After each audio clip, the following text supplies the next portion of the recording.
बिस्मिल्लाहिर्रहमानिर्रहीम। अस्सलाम वालेकुम। मां आहियां सबा बलोच अॼु जे हिकु ॿिए पेपर सां गॾु। अॼु जेको असांजो पेपर आहे उहो पेपर आहे 18 तारीख़ जो, जेको 18/2/2024 ते थियो हुयो।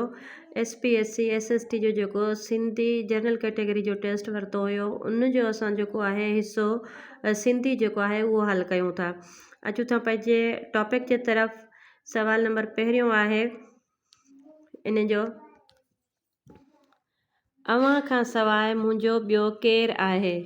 अव्हां खां सवाइ मुंहिंजो ॿियो केरु आहे। जुमिले में लफ़्ज़ खां सवाइ छा आहे। जुमिले में लफ़्ज़ खां सवाइ, हे जेको लफ़्ज़ आहे खां सवाइ असांखां इन जे बारे में पुछियो वियो आहे त ग्रामर में इहो छा थो थिए। ऑप्शन ए आहे ज़मीर, ऑप्शन बी आहे ज़र्फ़, ऑप्शन सी आहे हर्फ़ जर ऐं ऑप्शन डी आहे इस्म ज़ात। त खां सवाइ जेको लफ़्ज़ आहे इहो आहे हर्फ़ जर। तो असांजो सही ऑप्शन आहे ऑप्शन सी। सवाल नंबर ॿियों आहे, हिन कम लाइ विहारो माण्हू काफ़ी थींदा। हिन कम लाइ विहारो माण्हू काफ़ी थींदा। जुमिले में विहारो लफ़्ज़ छा आहे। हाणे लफ़्ज़ जेको विहारो आहे इहो ग्रामर जे लिहाज़ खां छा थो थिए, इहो असांखां पुछियल आहे। जंहिंमें ऑप्शन ए आहे ज़र्फ़, ऑप्शन बी आहे हर्फ़ जर, ऑप्शन सी आहे सिफ़्त ऐं ऑप्शन डी आहे इस्म। त जेको लफ़्ज़ विहारो आहे इहो जेको आहे इन जी सिफ़्त आहे। त ऑप्शन सी जेको आहे असांजो सही ऑप्शन आहे। सवाल नंबर टियों आहे, हेठियुनि मां इस्म तस्गीर कहिड़ो लफ़्ज़ आहे। जेके हेठियां असांजा लफ़्ज़ ॾिनल आहिनि इन मां पुछियो वियो आहे त कहिड़ो लफ़्ज़ जेको आहे इस्म तस्गीर आहे।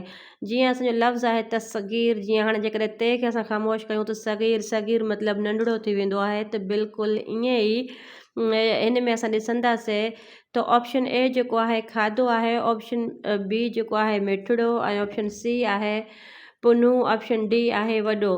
तस्गीर जेको आहे नंढड़े में वरितल आहे या इन मां सगीर मां वरितल आहे। त इन में जेको असां लफ़्ज़ मिठड़ो आहे, मिठो मतिलबु हूंदो आहे घणो या कुझु, मिठड़ो मतिलबु प्यार मां, जीअं ॿार खे चवंदा आहियूं ॿार, ॿारड़ो, अहिड़ा लफ़्ज़ जेके असांजा थींदा आहिनि इस्म तस्गीर थींदा आहिनि। त ऑप्शन बी जेको आहे हिन जो सही ऑप्शन आहे।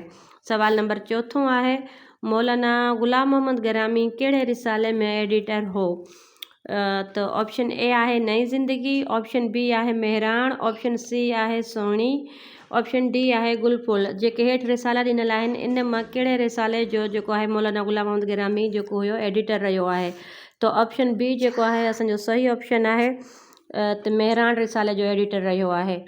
सवाल नंबर 5 आहे असांजो, मीर अब्दुल हुसैन सांगी किताब लताइफ़ लतीफ़ी कहिड़ी ॿोलीअ में लिखियो आहे।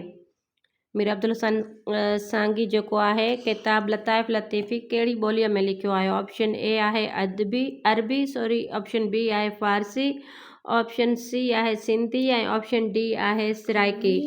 त ऑप्शन बी जेको आहे हिन जो सही ऑप्शन आहे फ़ारसी। सवाल नंबर असांजो 6 आहे, सिंधीअ में पहिरियों मंज़ूम सफ़रनामो कंहिंजो लिखियल आहे। ऑप्शन ए आहे अल्ताफ़ शेख, ऑप्शन बी आहे शेख आयाज़, ऑप्शन सी आहे सैयद साबित अली शाह ऐं ऑप्शन डी आहे किशन चंद बेवस। त जेको सिंधी में पहिरियों मंज़ूम सफ़रनामो आहे उहो सैयद साबित अली शाह लिखियो आहे। त ऑप्शन सी जेको असांजो आहे सही ऑप्शन आहे। सवाल नंबर असांजो 7 आहे, नड़ बैदि जो वॾो शाइर कहिड़ो आहे। ऑप्शन ए आहे जलाल खटी, ऑप्शन बी आहे सावण फ़कीर, ऑप्शन सी आहे हफ़ीज़ तेवड़ो ऐं ऑप्शन डी आहे इन्हनि मां को बि न। नड़ बैदि जो वॾो शाइर कहिड़ो आहे। त ऑप्शन बी जेको आहे हिन जो सही ऑप्शन आहे सावण फ़कीर जेको आहे नड़ बैदि जो वॾो शाइर मञियो वञे थो। सवाल नंबर असांजो 8 आहे, किताब जीअ झरोका कंहिंजो लिखियल आहे। ऑप्शन ए आहे महताब महबूब, ऑप्शन बी आहे सुंदरी उत्तम चंदाणी, ऑप्शन सी आहे बादाम नातवान, ऑप्शन डी आहे अमर जलील। त किताब जी झरोका जो जेको लेखक आहे, किताब जी झरोका जो लेखक जेको आहे ऑप्शन महताब महबूब आहे। ऑप्शन ए जेको आहे असांजो सही ऑप्शन आहे। सवाल नंबर 9 आहे असांजो, किताब दिलि जी दुनिया जो लेखक जो नालो ॿुधायो।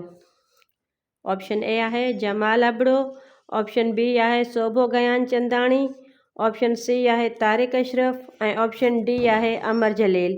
त ऑप्शन डी जेको आहे हिन जो सही ऑप्शन आहे अमर जलील जो लिखियलु आहे किताब दिल जी दुनिया। सवाल नंबर 10 आहे ख़लीफ़े नबी बख्श कासिम लगारी जो ताल्लुक़ कहिड़े दौर सां हो। ख़लीफ़े नबी बख्श कासिम लगारी जो ताल्लुक़ कहिड़े दौर सां हुयो। ऑप्शन ए आहे समा दौर, ऑप्शन बी आहे कलोड़ा दौर, ऑप्शन सी आहे टालपर दौर, ऑप्शन डी आहे अंग्रेज़ दौर। त जेको ख़लीफ़ा नबी बख्श आहे उनजो जेको ताल्लुक़ हुयो टालपुर दौर सां हुयो। त असांजो जेको आहे सी ऑप्शन उहो सही ऑप्शन आहे। असांजा अॼु जा इहे 10 सवाल पूरा थिया। उमेद आहे त वीडियो तव्हांखे पसंदि आई हूंदी ऐं इन में अगरि का बि ग़लती हुजे त इस्लाह जे लाइ कमेंट लाज़मी कजो। ओके, अल्लाह हाफ़िज़। मिलूं था हिकु ॿिए लेक्चर में तमामु ई जल्द इंशाअल्लाह। ओके, अल्लाह हाफ़िज़।